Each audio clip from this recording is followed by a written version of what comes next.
तो देखो बच्चों, अपना जो यूनिट चल रहा है, और वो यूनिट चल रहा है क्या, ऊष्मा रसायन। आज हम इस यूनिट में जो टॉपिक्स डिस्कस करेंगे, और उसमें पहला टॉपिक है अभिक्रिया का मानक एंथैल्पी परिवर्तन। इसके बाद हम लेंगे मानक एंट्रोपी परिवर्तन, मानक मुक्त ऊर्जा परिवर्तन, फिर मानक, ठीक है, अभिक्रिया एंथैल्पी के प्रकार, और हैस का ऊष्मा संकलन नियम। कंप्लीट इन पॉइंट्स को हम यहाँ डिस्कस करेंगे। तो पहले डिस्कस करते हैं अभिक्रिया का मानक एंथैल्पी परिवर्तन। तो देखो बच्चों, एक होती है मानक अवस्था। तो जो ऊष्मागतिक मानक अवस्था है वो है 1 बार दाब 298 केल्विन ताप। ये है एक ऊष्मागतिक मानक अवस्था। तो इस मानक अवस्था में एक संपूर्ण अभिक्रिया, मतलब एक मोल अभिक्रिया जो कि पूर्ण संतुलित हो, तो एक संपूर्ण अभिक्रिया में होने वाला ऊष्मा परिवर्तन अभिक्रिया का मानक एंथैल्पी परिवर्तन कहलाता है। बात अच्छी तरह समझ गए कि एक मोल अभिक्रिया का जब पूर्ण रूप से होती है तो मानक अवस्था में जितना ऊष्मा परिवर्तन होगा, चाहे वो धनात्मक हो चाहे ऋणात्मक हो, हम उसे बोलते हैं मानक एंथैल्पी परिवर्तन। अभिक्रिया का मानक एंथैल्पी परिवर्तन। सपोज ये एक संतुलित रासायनिक समीकरण लिखा है, N1A + N2B gives N3C + N4D। यहाँ N1 N2 N3 N4 अभिक्रिया के रस समीकरणों में स्थिरांक है। मीन संतुलित रासायनिक समीकरण में अभिकारकों और उत्पादों के मूलों की संख्या। समझ गए ना। तो इस तरह से एक रासायनिक समीकरण हमें संतुलित रूप से दे रखा है और हमें इस अभिक्रिया की अभिक्रिया ऊष्मा निकालनी है। तो पहला संबंध लगता है अभिक्रिया की enthalpy delta H R standard equal to समस्त उत्पादों की मानक संभवन एंथैल्पी, आपको क्वेश्चन में दी जाएगी, माइनस समस्त अभिकारकों की, ठीक है, मानक संभवन एंथैल्पी। तो जितने उत्पाद हैं उन समस्त उत्पादों की, ठीक है, क्या करें आप, अभिक्रिया के अनुसार उन जितने भी उत्पाद बन रहे हैं उन सब की मानक संभवन एंथैल्पी जोड़ के और उसमें से समस्त अभिकारक की मानक संभवन एंथैल्पी को माइनस कर दें। तो ये जो डिफरेंस बचेगा वही है अभिक्रिया की एंथैल्पी। मतलब ये है यहां पर मानक एंथैल्पी किसका, अभिक्रिया का, ठीक है। तो परिवर्तन, ठीक है। तो यहां पर delta H R equal to summation delta H F standard of product minus delta summation delta H F standard of reactant. हम इस अभिक्रिया के अनुसार अगर लिखें तो हम लिखेंगे N3 delta H F standard of C, मतलब एक मोल C की संभवन एंथैल्पी आपको दी गई है। अब उसके जितने भी मोल हैं उससे मल्टीप्लाई कर दें, plus N4 delta H F standard of D, D के एक मोल की दे रखी है और बाकी जो भी N4 की वैल्यू है वो मल्टीप्लाई कर दें। तो ये समस्त उत्पादों की संभवन एंथैल्पी होगी, minus N1 delta H F standard of A plus N2 delta H F standard of B। मतलब A और B के एक एक मूल की आपको दी जाएगी, N1 और N2 की क्या वैल्यूज हैं वो उनसे मल्टीप्लाई करोगे, तब जाके समस्त अभिकारकों की मानक संभवन एंथैल्पी आपको पता हो जाएगी। बस ये डिफरेंस ले लो। तो यहां निकलाएगा अभिक्रिया का मानक एंथैल्पी परिवर्तन। अगर ध्यान से देखें कि किसी अभिक्रिया में अगर कोई तत्व भाग लेता है, ठीक है, तो ऐसे में उस तत्व की जो सबसे स्थायी रूप में होता है तत्व, तो उस तत्व की मानक संभवन एंथैल्पी 0 होती है, उसे हम कंसीडर नहीं करते, ठीक है। जैसे क्या उदाहरण समझते हैं, CH4+, ठीक है, ये एक उदाहरण है। तो इस उदाहरण में देखो CH4 + 2O2 gives CO2 + 2H2O, इस तरह से, और इनकी स्टेट्स आपको दे रखा है, delta H formation of CO2 gas, ठीक है, H2O लिक्विड और CH4 के HF जो है डेल्टा HF स्टैंडर्ड, ठीक है, CO2 की संभवन एंथैल्पी, मानक संभवन एंथैल्पी है -393 किलोजूल पर मोल, H2O लिक्विड की है -286 किलोजूल पर मोल और CH4 की है -74 किलोजूल पर मोल। आपको ऑक्सीजन की नहीं दी गई। क्यों नहीं दी गई? क्योंकि ऑक्सीजन एक तत्व है O2, उसकी फॉर्मेशन इंथैल्पी समवन इंथैल्पी शून्य हो। पहले हम समीकरण में इस तरह से वैल्यूज को पुटअप करने से पहले हम इक्वेशन बनाएंगे। तो 1 मोल CO2 है तो delta HF standard of CO2 plus 2 mole H2 है तो 2 delta HF standard of H2, फिर माइनस इस तरह से ऐड करोगे delta HF standard of CH4 plus 2 into delta HF standard of O2। ये O2 लिखा हुआ है, मैं तो CO2 पढ़ रहा हूँ। ठीक है, अब हम यहाँ वैल्यूज पुटअप करेंगे। डेल्टा HR स्टैंडर्ड तो CO2 की होगी -393 प्लस 2 इंटू H2O की -286 माइनस -72 प्लस 2 इंटू 0 क्यों कर दी मैंने? क्योंकि O2 की मानक संभवन इंथैल्पी क्या होती है बच्चों? 0 होगी, क्योंकि O2 यहाँ पर क्या है? एलिमेंट है। इस तरह से तो इसे सॉल्व करेंगे तो ये आ रही है -893 किलो जूल पर मोल। अच्छी तरह से समझ गए आप इसको? तो इस तरह से हमें मानक संभवन इंथैल्पी के आधार पर रिएक्शन की इंथैल्पी कैलकुलेट करते हैं। अब और भी दो संबंध होते हैं जिससे अभिक्रिया की इंथैल्पी निकाली जाती है, और एक वो है दहन इंथैल्पी और एक आएगा बंध ऊर्जा। तो अगर आपको किसी रासायनिक अभिक्रिया की इंथैल्पी पूछ ली गई हो और दहन इंथैल्पी दे रखी हो, तो ये संबंध है अभिक्रिया की enthalpy delta HR standard equal to समस्त अभिकारकों की दहन इंथैल्पी, ठीक है, माइनस समस्त उत्पादों की दहन इंथैल्पी। अब ध्यान से सुने कि अभिकारक और उत्पाद दहन एंथैल्पी, ठीक है, ईंधन के लिए होती है, मतलब है ज्वलनशील पदार्थ। हर एक की दहन एंथैल्पी नहीं होगी। जो पदार्थ जलता है दहन जो ईंधन के रूप में होता है उसी की दहन एंथैल्पी होगी, जैसे H2 की दहन एंथैल्पी होगी, ठीक है। लेकिन O2 की दहन एंथैल्पी जो है नहीं होगी, क्योंकि वो तो और किसी को जलाता है। तो O2 की हमें दहन एंथैल्पी नहीं रखनी, जो ईंधन के रूप में है उन्हीं की दहन एंथैल्पी। तो क्वेश्चन में दिया जाएगा, अगर कहीं O2 आ जाता है तो नहीं रखेंगे, बाकी दे रखा है तो रखेंगे। तो समस्त अभिकारकों की दहन एंथैल्पी माइनस समस्त उत्पादों की दहन एंथैल्पी। तो जिस तरह से समेशन डेल्टा HC स्टैंडर्ड दहन एंथैल्पी को हमने यहाँ पर डेल्टा HC स्टैंडर्ड से लिया है, R मतलब अभिकारकों के लिए और ये है उत्पादों के लिए।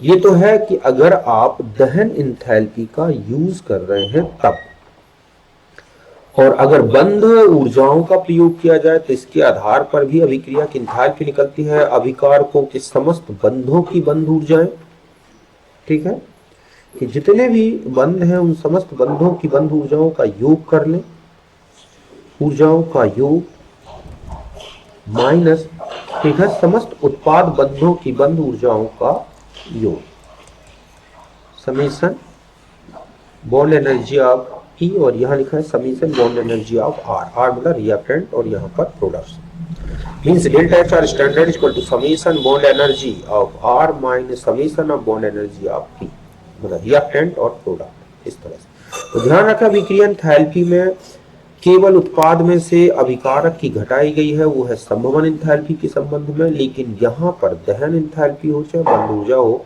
दोनों में अभिकारक में से उत्पाद की माइनस कर दी। अब एक उदाहरण से इनको भी समझते हैं। जैसे लिखा CH2 double bond CH2 plus H2 gives CH3 single bond CH3। आपको इनकी बॉन्ड एनर्जी दे रखी है, CH की दे रखी है, ठीक है। तो यहाँ पर आपको किसकी दे दी? CH की। तो यहाँ पर ये CH की है 410.5, C सिंगल बॉन्ड C की दे रखी है, C डबल बॉन्ड C की है, और H और H की। तो आपने लिखा delta HR equal to summation of bond energy of reactant minus bond energy of product. तो देखो अगर हम यहाँ पर देखें जो अभिकारक की साइड में है तो कितने बॉन्ड है? एक तो double bond C double bond C है, 4 CH बॉन्ड है और एक HH बॉन्ड है। ये तो हो गए अभिकारक के साइड के सारे बॉन्ड। और उत्पाद की तरफ चले जाएं तो एक C सिंगल बॉन्ड C है और 6 CH बॉन्ड हो गए। तो बस अब हम इनके आंकड़े दे रखे हैं, आप इनसे रख दें। बॉन्ड डबल बॉन्ड की कितनी दे रखी है? 606.10, 4 इंटू CH की दे रखी है 410.5 प्लस H2 की दे रखी है 431.37 इसको ऐड करो, minus C single bond C की है 336.49 प्लस 6 और सी एच की है 410। जब आप इसे सॉल्व करोगे तो ये आ रही है -120.5। अब हम इसे, ये जो अभिक्रिया की निकली ना, ये तो हम यहाँ पर ऐसा क्वेश्चन है कि इस हाइड्रोजनीकरण की डेल्टा एच आर क्या हो, है ना? तो बस इस तरह से बॉन्ड एनर्जी से कैलकुलेट कर दिया आपने। फिर एक और ये है क्वेश्चन की H2C6H10 C6H12 की दहन एंथैल्पी क्रमशः 241 -3800 और -3920 किलो जूल पर मोल है, तो साइक्लोहेक्सीन की हाइड्रोजनीकरण ऊष्मा क्या है? मतलब हमें ये हाइड्रोजनीकरण अभिक्रिया लिखी हुई है, ठीक है, तो आपको ये कैलकुलेट करना है कि delta H R standard for this reaction, तो ये क्या है? तो देखो, जब आप दहन एंथैल्पी का यूज कर रहे हैं तो दहन एंथैल्पी समस्त अभिकारकों में से दहन एंथैल्पी समस्त उत्पादों की घटा दो। तो इस तरह से अभिकारकों में एक तो साइक्लोहेक्सीन है और एक H2 है, दोनों ईंधन है, माइनस यहाँ पर किसकी ले लेंगे हम, साइक्लोहेक्सेन। इस तरह से आपने यहाँ रख दी इसकी वैल्यू, ये रख दी माइनस ये, तो ये आ गई delta H R standard equal to -121 kilojoule per mole. यहाँ तक बात अच्छी तरह से क्लियर है। तो ये तो था हाइड्रोजनीकरण एंथैल्पी से हमें अभिक्रिया की एंथैल्पी, दहन एंथैल्पी से अभिक्रिया की एंथैल्पी निकालना। अब रिएक्शन किस तरह की लिखी है, किसके बनाने की अभिक्रिया दी गई है, उसे आप अच्छे से देखना है। बात क्लियर है यहाँ तक? अब हम आगे आते हैं, ठीक है। अब मान लो एक क्वेश्चन लिख दे रहा हूं, देखो ऐसे कि लिखा है C सॉलिड प्लस, ठीक है, half O2 plus 2H2 gives CH3OH, ठीक है। हमें इसकी डेल्टा एच आर निकालनी है। आपको लिखा है HC कार्बन, मान लो लिखा है X, HC स्टैंडर्ड, ठीक है, और ये हो गई H2 की, और ये हो गई Y, और delta HC standard of CH3OH, और ये हो गई Z। तो ये क्या होगी? तो देखो यहाँ पर आपको कार्बन की रखनी है, H2 की और मिथाइल की, क्योंकि O2 कोई ईंधन नहीं है, वो ऑक्सीडाइजर है। तो जब आप डेल्टा एच आर निकालोगे तो आप लिखोगे delta HC of carbon plus, ठीक है, 2 into delta HC of H2 minus delta HC of CH4। तो यहाँ पर आपके पास हो गया कार्बन की X प्लस 2Y माइनस ये क्या हो जाएगा Z। इस तरह से, तो अगर ऑक्सीजन आ जाए इस तरह का जो ज्वलनशील नहीं है, तो हम उसके लिए रखेंगे दहन एंथैल्पी, केवल हमें ईंधन की रख के निकाल दें। बात समझिए अच्छी तरह से। तो ये था कुल मिला के। अब हम आते हैं तो ये तो थी 3 संबंध जिनसे आप अभिक्रिया की एंथैल्पी निकाल सकते हैं, और अच्छे से इन्हीं को याद रखना है, ये ऑब्जेक्ट होते हैं। अब आता है अभिक्रिया का मानक एंट्रोपी परिवर्तन। तो किसी भी अभिक्रिया का मानक एंट्रोपी परिवर्तन निकालने का संबंध है delta S R standard summation of entropy of product minus summation of entropy of reactant. Summation product entropy का मतलब है उत्पाद की परम एंट्रोपी, और ठीक है, और डेल जो S R standard S standard R है वो है अभिकारक की परम एंट्रोपी। मतलब इनमें एंट्रोपी परिवर्तन नहीं लेंगे, हमें ये तत्वों की एंट्रोपी आपको दी जाएगी। परम एंट्रोपी किसी फिक्स परम ताप पर एंट्रोपी होती है ये, तो ये हो गई। तो बस हमें उत्पाद और अभिकारक की परम एंट्रोपी का डिफरेंस लेना है। अगर यहाँ कोई तत्व आता है तो उसकी परम एंट्रोपी 0 नहीं होती, ध्यान से देखें, एंथैल्पी जरूर होती है। अभिक्रिया का मानक मुक्त ऊर्जा परिवर्तन, तो ये हो गया अभिक्रिया की, ठीक है, एंट्रोपी परिवर्तन निकालना। और फिर आता है अभिक्रिया का मानक मुक्त ऊर्जा परिवर्तन निकालना। तो ये है अभिक्रिया की मानक मुक्त ऊर्जा परिवर्तन निकालने का संबंध delta G R standard equal to summation of delta G formation standard product minus summation delta G formation standard of reactant. मतलब समस्त उत्पादों की संभवन मुक्त ऊर्जा परिवर्तन, मानक अवस्था का और समस्त अभिकारकों की मानक संभवन मुक्त ऊर्जा जो आपको क्वेश्चन में दी जाएंगी। यही लिखा है, समस्त उत्पादों की संभवन मुक्त ऊर्जाओं का योग लेना है समेशन करके, और ये अभिकारकों का। तत्वों की मानक मुक्त ऊर्जा जो संभवन इंथैल्पी है, संभवन ऊर्जा है कि मानक संभवन मुक्त ऊर्जा जो होती है तत्व के लिए ये 0 है। बस समझ गए ना। तो ये है डेल्टा एस और डेल्टा जी आर रिएक्शन के निकालने की। अब हम एक क्वेश्चन से समझते हैं। 1/2N2 + 3/2H2 गिव्स 2H3 में आपको दे रखा है कि तो हमें इसमें निकालना है डेल्टा एस आर स्टैंडर्ड या ठीक है NH3 की संभवन मुक्त ऊर्जा। सही, संभवन मुक्त ऊर्जा थोड़ी है, संभवन एंट्रोपी परिवर्तन, ये निकालना है।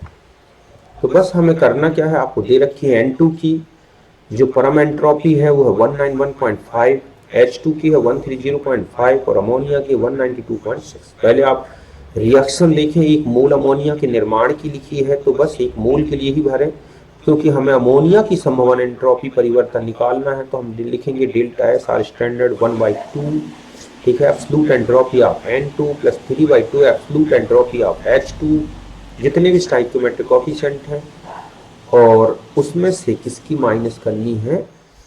ठीक है, ओहो ये क्या कर दिया मैं, 2 मिनट, ये गलत लिखा है भाई। समस्त उत्पादों का एंट्रोपी परिवर्तन, ठीक है, माइनस अभिकारकों का, तो ये गलत लिखा है। 2 मिनट को बच्चों,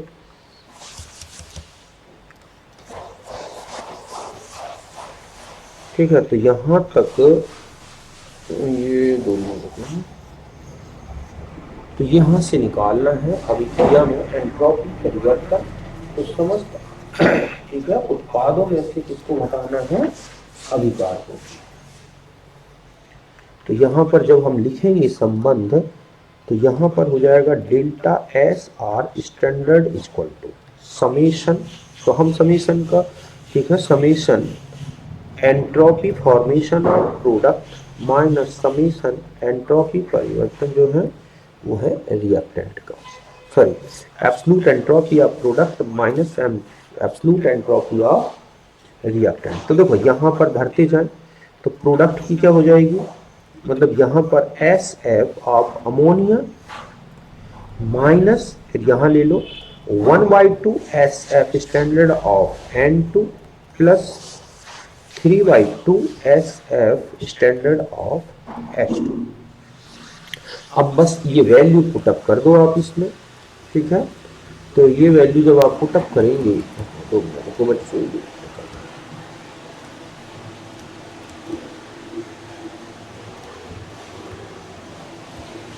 तो यहाँ पर हम वैल्यू पुटअप करके और इसकी वैल्यू निकाल दें कितनी हो जाएगी। तो देखो यहाँ पे तो delta S R standard ammonia का कितना दे रखा है, देखो यहाँ पे क्वेश्चन में ये है 192.6, ठीक है।